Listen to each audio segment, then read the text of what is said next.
pendant ce temps-là, on a la mise en place de la formation de l'armée ukrainienne par les Américains et les Anglais. Les Canadiens et les Anglais, effectivement. Donc qui va de 2015 à 2024. Voilà. Pardon. Jusqu'à aujourd'hui, hein. Ouais. Non, mais tout à l'heure, je disais de 2015 à 2021, parce que je parlais de l'année d'avant l'offensive. Oui. 82 000 soldats ukrainiens en Ouais. D'accord. Ouais. Mais la question, c'est pas que l'entraînement dans ces cas-là. C'est aussi la question de l'interopérabilité avec les structures de l'OTAN, avec les stratégies de combat de l'OTAN, la question des exercices militaires simulant des opérations contre les Russes, simulant éventuellement une offensive russe. Donc ça, ça monte en puissance au fil du temps.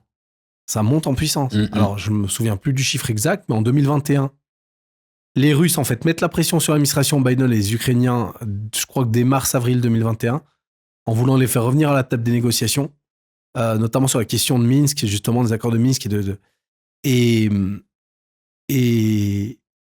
du coup, comment dire, toute cette année 2021, alors excuse-moi, je fais un saut, je sais que tu es attaché à la chronologie, mais je fais un saut qui est important, mais toute l'année 2021, il y a beaucoup plus d'exercices de l'OTAN organisés avec les Ukrainiens que d'habitude. Et c'est cette année-là que Poutine explique, enfin la perception russe, c'est qu'en fait, l'armée ukrainienne, il y a eu en continu à Kiev des officiers de l'OTAN qui ont entraîné l'armée, qui ont intégré l'armée ukrainienne aux structures de commandement de l'OTAN, en fait.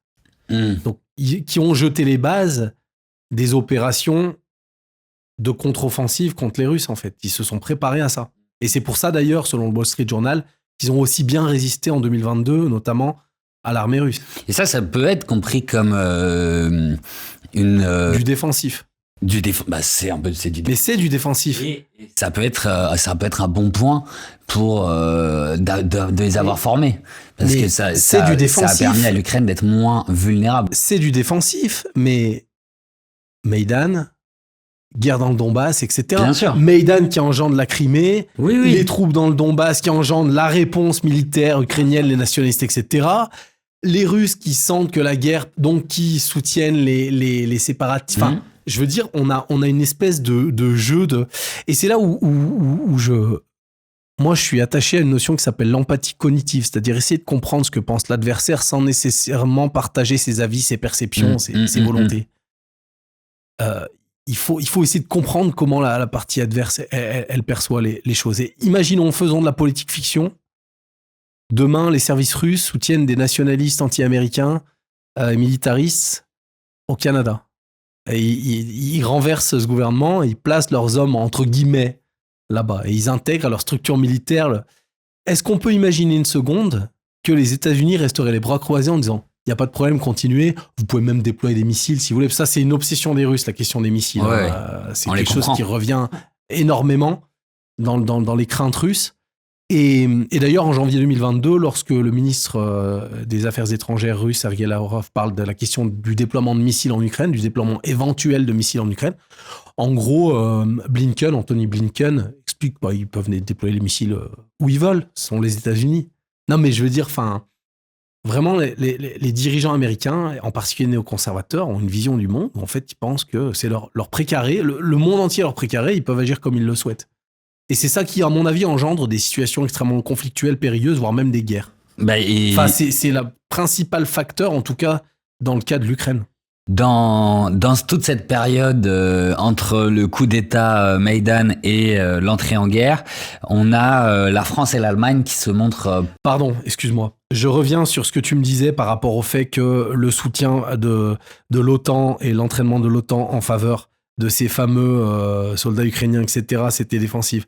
Sauf que ce qui est dit justement dans le Wall Street Journal, je crois, oui, c'est ça, c'est le Wall Street Journal, c'est qu'en fait, ce programme était jugé tellement provocateur qu'en fait, l'OTAN communiquait peu dessus, elle le faisait à bas bruit, en fait. Ouais. Moi, à l'époque, j'en avais même pas conscience. Ouais. Ça, c'est en creusant les choses, je me suis dit, ah oui, d'accord. Oui, j'ai commencé à connecter les points, évaluer les... Et ça, c'était très, très mal perçu par les Russes, qui en fait ont l'obsession d'une Ukraine neutre. Oui. Voilà. Ouais. Excuse-moi, je t'ai coupé. Et cette obsession russe était mieux comprise et un peu mieux respectée par la France et l'Allemagne que par les Anglo-Saxons. Les Anglo-Saxons étaient beaucoup plus vindicatifs. Effectivement. Alors, la Grande-Bretagne est très anti-russe, mais depuis très longtemps. Et une certaine frange du gouvernement des États-Unis également, mais c'est la frange néocon, les néoconservateurs principalement, parce que Obama, faut pas oublier que en 2013, 2012, il souhaitait le reset avec la Russie, de restaurer de bonnes relations avec la Russie, après les années Bush et que ça pouvait s'entendre. Et en fait, Anthony Blinken était conseiller à la sécurité nationale de Biden pendant le Maïdan, et il expliquait à l'époque, il a expliqué a posteriori, après à la fin de l'administration Obama, que Biden avait toujours été sceptique par rapport au reset avec la Russie, et il avait toujours voulu empêcher que la Russie ait une sphère d'influence, ou des sphères d'influence. C'était le but stratégique des néoconservateurs, en fait. Et ils ont le même but par rapport à la Chine et Taïwan, hein, d'ailleurs, cela étant. Donc voilà, c'est ce que les États-Unis ne veulent pas, c'est-à-dire qu'une puissance vienne lécher ses frontières, entre guillemets, et installer, pourquoi pas, des éléments qui lui sont favorables. Eh bien, ce qu'elle ne souhaite pas, elle l'impose aux autres en estimant que les autres ne vont pas réagir. C'est complètement absurde. C'est le refus d'un monde multipolaire par les États-Unis. Voilà, et juste au-delà d'un monde multipolaire, c'est surtout la considération que les autres États, en fait, n'ont pas leur mot à dire sur l'échiquier international. Pour moi, c'est vraiment une vision mégalomane. Et je pense que quand on est à Washington, dans les hautes sphères décisionnelles, stratégiques, je pense qu'on a vraiment un problème d'ego, parce qu'on se croit, on se pense en dirigeants impériaux. Hein. En 2020, il y a une accélération du processus d'intégration de l'Ukraine dans l'OTAN. Effectivement. Alors, en fait, la période qui s'ouvre avec Poroshenko, qui commence en juin 2014, si je ne me trompe pas, qui se poursuit jusqu'en 2019, c'est une période dans laquelle Poroshenko, mine de rien, c'est la période des accords de Minsk II, où c'est la période où le conflit dans le Donbass, il est quand même moins grave qu'en 2014, vraiment, ça flambe et il y a beaucoup de morts. Il y a moins de morts, je crois, il y a à peu près 1000-2000 morts par an. Ça baisse en termes d'intensité, le front se gèle. En 2020. Sous Poroshenko, je veux dire, pardon. Donc, sous la présence, à partir de 2000. À partir des accords de Minsk. Ok. Poroshenko est élu avant, mais à partir des accords de Minsk. C'est pas corrélé à son élection, son arrivée au pouvoir. En 2015, quoi. Voilà. Mais Poroshenko il a jamais montré d'ambition particulière de rejoindre impérativement l'OTAN. C'est pas quelqu'un qui mettait ça sur la table de manière très vigoureuse. D'ailleurs, il y avait un document de stratégie de sécurité nationale qui était publié, qui laissait quand même la place à la diplomatie avec la Russie. Et ce qu'il faut savoir, qui est extrêmement important de savoir, c'est que Zelensky est élu par 73% des Ukrainiens avec comme projet de faire la paix avec la Russie. Trouver un compromis diplomatique sur la question du Donbass, de la Crimée, etc. Il est élu comme... La démocratie, c'est ça, hein, c'est aussi se conformer à son programme et à ce que souhaitent nos électeurs, une majorité d'électeurs. Bon. Sauf qu'en fait, Zelensky, c'est à l'automne 2019, il est pris à partie, face caméra, par l'un des leaders des fameuses factions nationalistes à l'époque. Ces factions nationalistes lancent sur le front dans le Donbass, dans la ville de Zolot à l'époque, c'est là où Zelensky se rend sur le front. Zelensky a été élu président, c'était durant l'été 2019, si ma mémoire est bonne, ou avant le printemps, je ne sais plus exactement, bref. Mais les nationalistes lancent une campagne qui s'appelle Non à la capitulation. Donc ils s'opposent frontalement à la volonté de Zelensky de faire la paix avec la Russie, de chercher des compromis. C'est-à-dire, ce sont des gens qui sont dans la guerre. Pour eux, il n'y a pas de discussion possible avec les Russes. Ouais. Ok. Et donc 2019, il y a ce mouvement qui se met en place. Il faut savoir que Arsène Avakov est leur responsable hiérarchique. Et il est encore ministre de l'Intérieur. Et il soutient l'action de ces... Donc, c'est dire comme c'est complexe la politique, parce qu'on a un président qui est élu sur tel programme, et il y a son propre ministre de l'Intérieur, qui a déjà survécu deux autres présidents avant lui, qui s'opposent ouvertement à cette politique-là. Et en septembre 2020, tu parles pour revenir à ce que tu disais, en septembre 2020, Zelensky publie le document, la feuille de route de stratégie de sécurité nationale, qui renverse la table en termes de réaffirmation de volonté de l'Ukraine de rejoindre l'OTAN. On est à 2 mois des élections présidentielles, au moins un mois des élections présidentielles américaines, enfin quelques semaines des élections présidentielles américaines qui verront Biden l'emporter. Et c'est un document qui est publié avec 6 mois de retard, donc c'est dire s'il était sensible en fait, ce document, où il réaffirme clairement la volonté de l'Ukraine d'intégrer l'OTAN. Le cap stratégique de l'Ukraine, c'est de rejoindre l'Union européenne et l'OTAN. Et il parle d'agression russe, etc. Il parle vraiment de... Et il y a un nombre de détails assez importants sur comment l'Ukraine va rejoindre l'OTAN. Va aller vers ce qu'on appelle un plan d'adhésion, un plan d'action pour l'adhésion.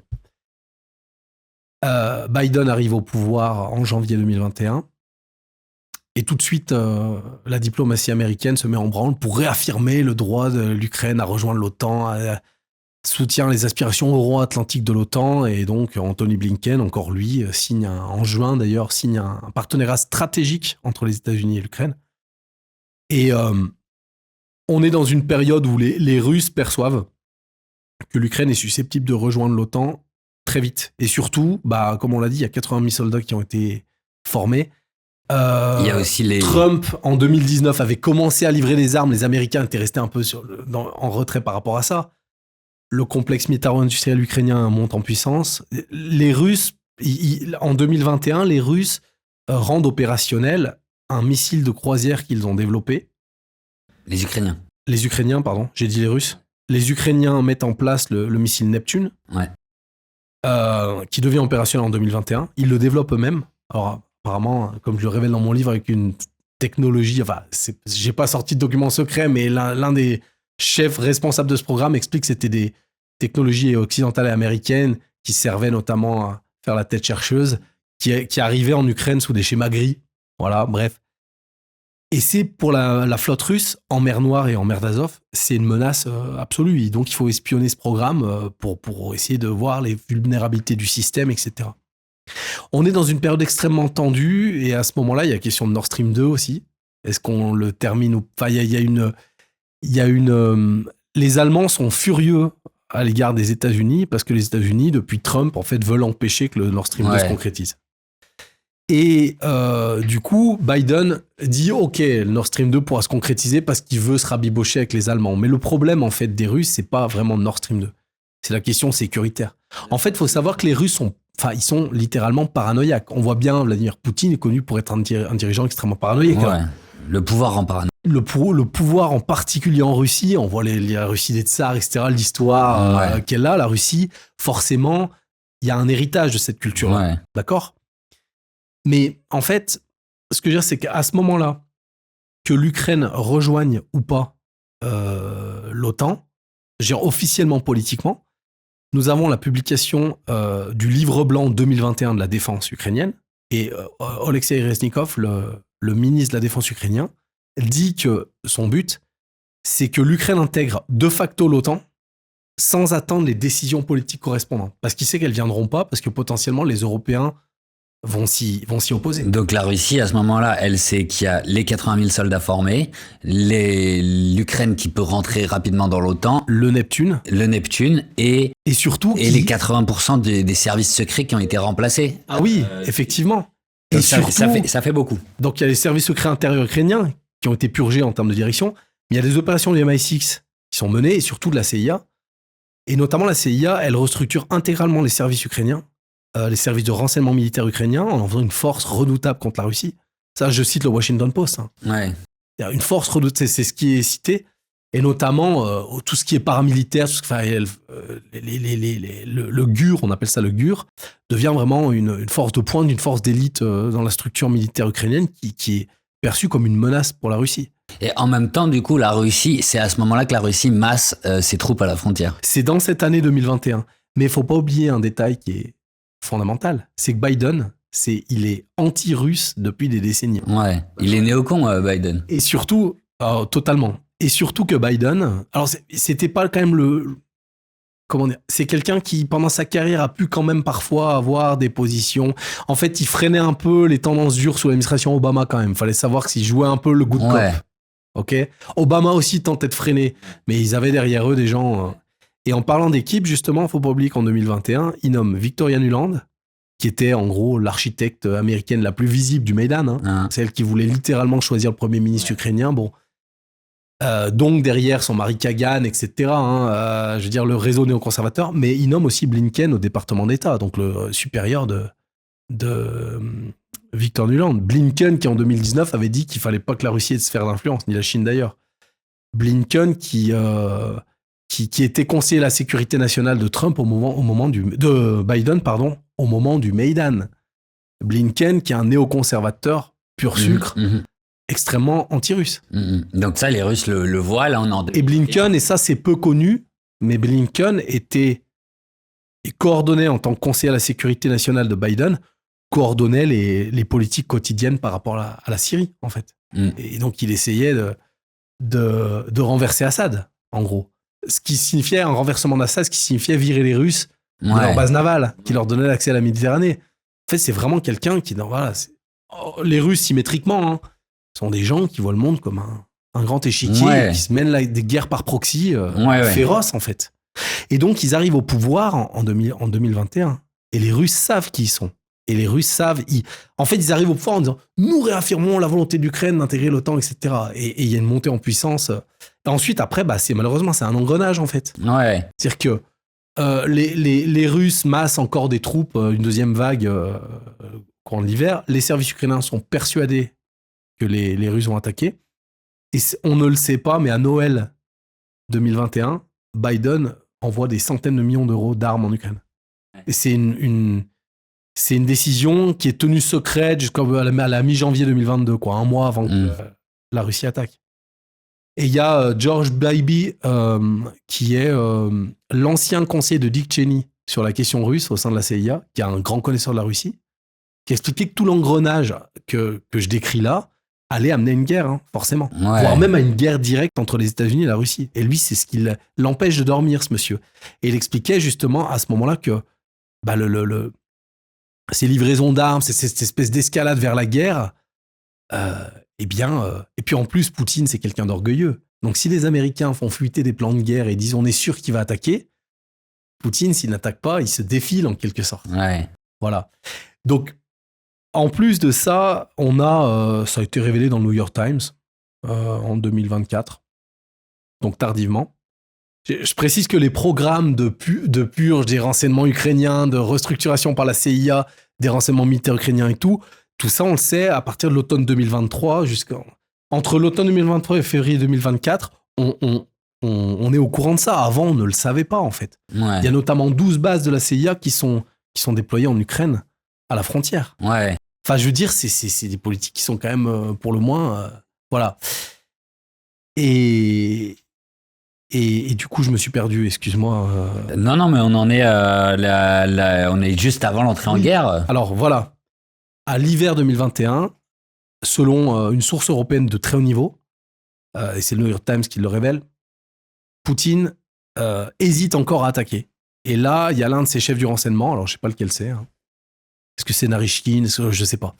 L'un de ses chefs du renseignement le convainc qu'en fait, en gros, la CIA et le MI6 britannique ont pris le contrôle de Kiev, en fait. Et vont utiliser le territoire ukrainien pour des opérations anti-russes. Ça, forcément, dans l'esprit de Poutine, qui voit à long terme, qui voit pas forcément des gens qui voient l'année prochaine ou dans 10 ans, ils voient même plus loin, mais il faut en fait il faut attaquer maintenant, c'est peut-être la fenêtre d'opportunité pour attaquer, et moi je m'en suis jamais réjoui. C'est catastrophique cette décision parce que ça amène les Ukrainiens dans une radicalité qui aujourd'hui me fait penser qu'en fait, à part une capitulation totale, un écrasement de l'Ukraine ou une chute improbable de Poutine, quand est-ce qu'on va s'arrêter ?